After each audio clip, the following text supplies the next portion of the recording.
Ladies and gents, it's Zem with the review on the ME-109TL Tier 8 multi-role German. This aircraft was supposed to be the backup for the ME-262. If the ME-262 would have failed, this 109 would have been its replacement. So essentially what we have here is they took a BF-109 airframe, put a different nose on it, and the Jumo engines and wings from the 262. This was in 1943. Unfortunately, whatever you want to call it, the ME-262 did end up being a very good aircraft, so this aircraft was never put in production. Paper airplane, pretty obvious. This one in the game is a little bit handicapped. I believe in the original plans, this was supposed to have another set of 30s on it in the wing roots, making it with 430s and 220s, which would have been really excellent, but Wargaming decided it didn't need to have that much firepower, I guess, so we get the kind of the abbreviated version of this aircraft. It was interesting, on paper this aircraft probably would have performed better than the ME-262 because of its fuselage. You can look at the front of the aircraft here and see how narrow it is. This thing would have been pressing well over 600 miles an hour just by the aerodynamic test they've done it. Obviously, you can look at the frontage of the ME-262. This was a much sleeker aircraft. Never put in production. Of course, the ME-262 ended up being just a fine aircraft, and this was kind of, passed by and forgotten in time. But simply, of course, as a paper airplane, we have it in game. So, thank you, Wargaming. This aircraft is a multi-role, of course. You can carry rockets and bombs. We'll get the upgrades here. You get one bomb, two rockets, pretty powerful rockets, and a pretty decent bomb. Carries 220s and 230s. I usually carry the ordnance just in case, by the off chance I actually have to do some multi-role, GA bombing, whatever I got to do.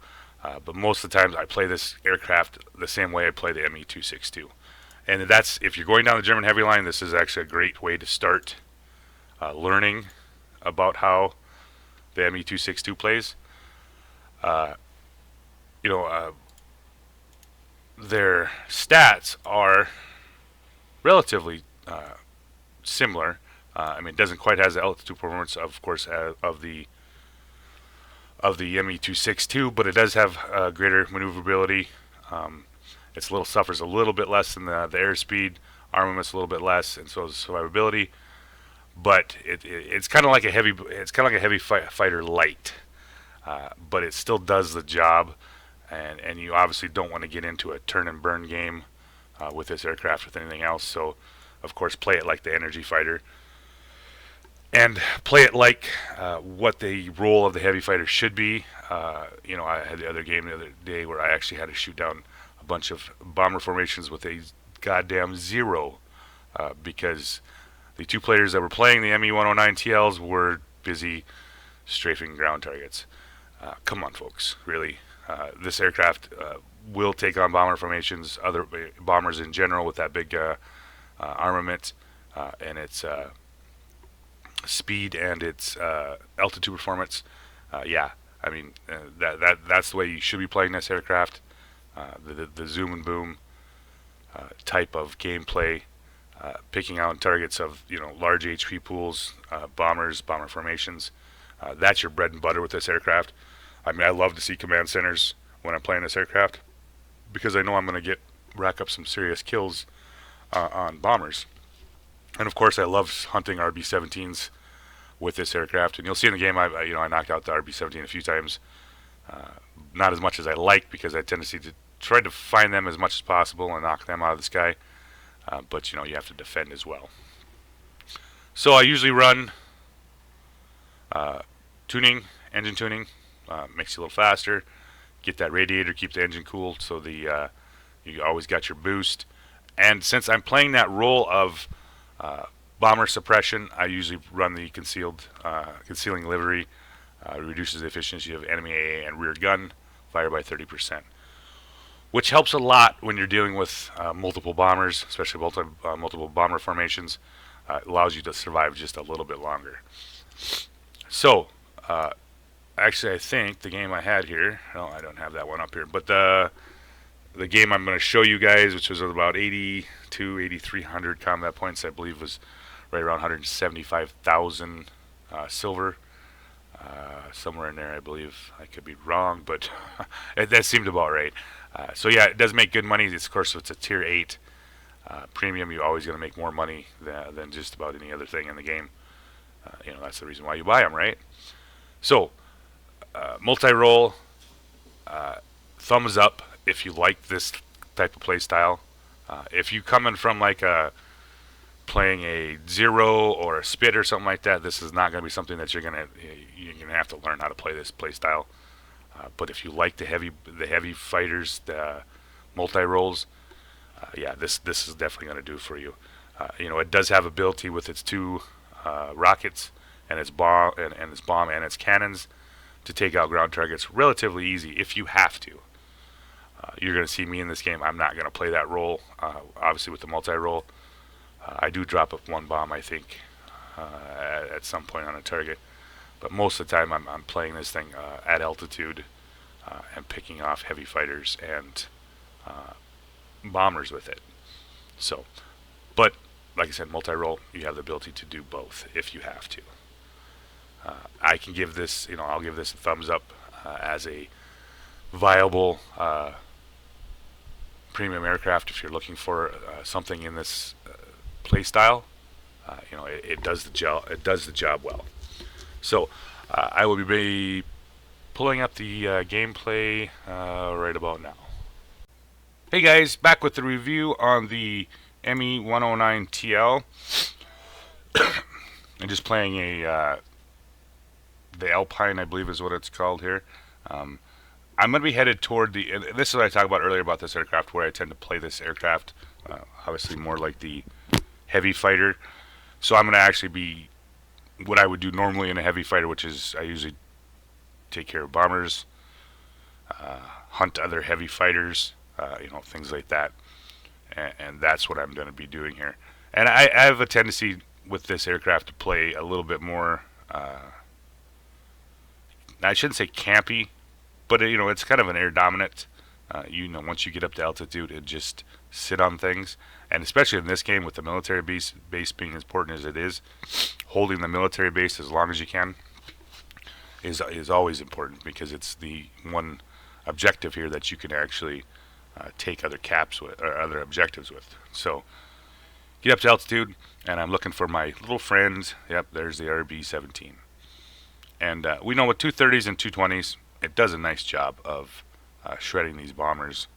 And with its boost and altitude performance, you can get up here fairly easy to 10,000 feet, no problem. The 30s, of course, like all 30s, have a tendency to heat up fairly quickly. Along with the 20s are a little nicer because you get a little bit longer before they do heat up. But I get in here on the 17 and just finish them off, because in my opinion, these bombers are actually a little bit ridiculous. With the altitude performance of theirs, they just stay up, and they just seem to stroll over by themselves and knock these bases out relatively easy. So you always want to make sure, if you're in a heavy fire or a multi-roll, to be watching out for those planes as much as possible. Unfortunately, in this game, I spent most of my time trying to keep the military base, so I didn't get to do a whole lot of actual hunting bombers like I normally do. And I actually like when there's command centers. That's where these heavy fighters and these multi-rolls really come into their own, by being able to take on bomber formations by themselves, essentially, because of their HP and their HP and their cannons. And that's what they should be doing, in my opinion, as a heavy fighter. That should be your role in most of the game. This being a multi-role, but it has the same attributes of a heavy fighter. So it's kind of nice to have that you can play both the heavy and the actual fighter role. And in this case, you can, like I said, obviously you can drop down and do some ground attack if you have to. Pull over on the XP-58. Here comes Marlin. Just get it over now. I launched a couple of rockets at him. Thought maybe I'd get lucky and nail him. But he's off. Of course, he has a tail gunner too, because they all do. So I'm a little bit over 10,000 feet. Obviously, I'm way in the red here. Go figure. Drop in on the XP-58. Trying to get my speed back up again. Of course, once at altitude, you always have a pretty good chance of maintaining that speed. So, and you notice, and I hovered over this spot because this is kind of where I know where all the heavy is going to become. These guys are going to keep coming back and back and back because, like I talked about in that other video with bots, they will continue to try to take this objective over and over and over again. So my bots have all wandered off. Yeah, so now they're coming back finally.